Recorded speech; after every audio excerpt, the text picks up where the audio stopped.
Babai hátra jön biztosítani, és lejárt a támadó idő. Igen, hát ez a hátraadás, sos hiba.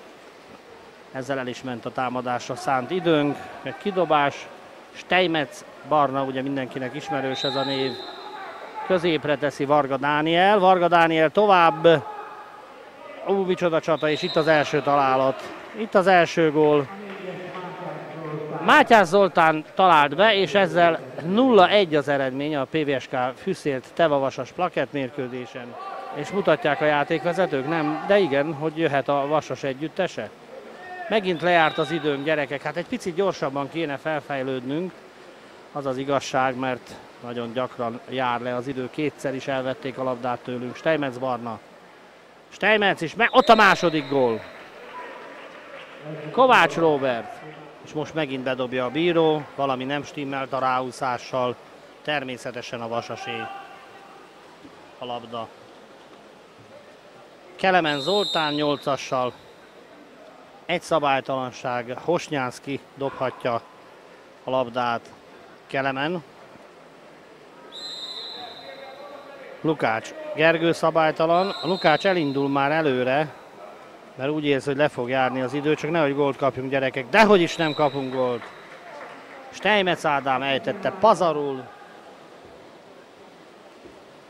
Cigány ismét, Ridzik a jobb oldalon. Nincs nagyon nagy mozgásod középen, Cigány egy. Gól! Na! Végre! Hát hatalmas ováció, dudaszó, vastag.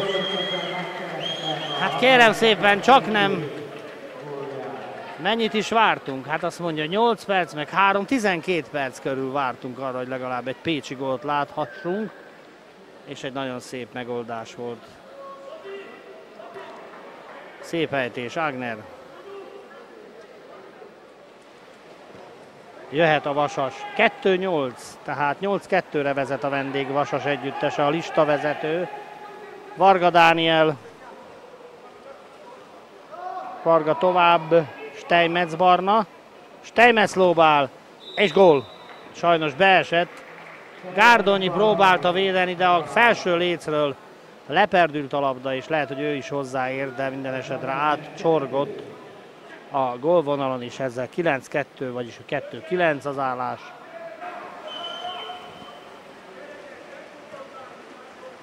És Nagy Viktoré a labda. Nagy Viktor indít. Hát a vége kicsit tördelt lett. Jobb csapat a Vasas.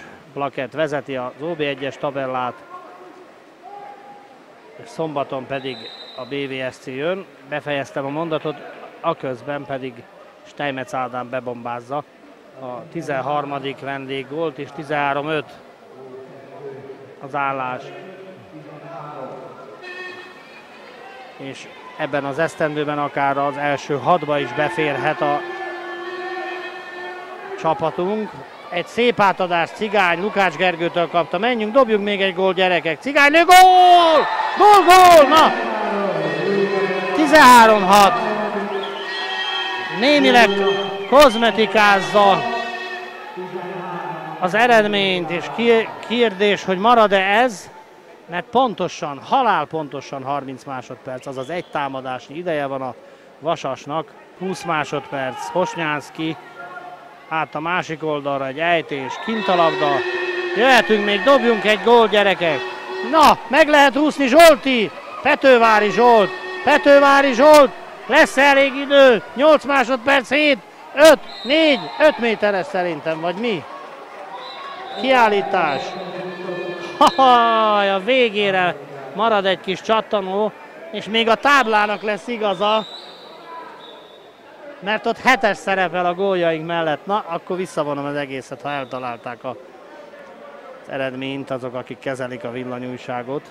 Na, Zsoltikám, 5 méteres, és utána már biztos nem lesz semmire sem idő. Petővári kezében a labda, 5 másodperc van még a mérkőzésből, 5 métereshez juthatunk. Petővári, Zsolti lőtt be. Nagy Viktor nem akármilyen kapus, de túl kell járni az eszén. Petővári, Petővári, Petővári, Petővári, lőd már Zsoltikám, lő, gól, de micsoda gól! Bravo! Gyerekek, 7-13, és itt a végeredmény.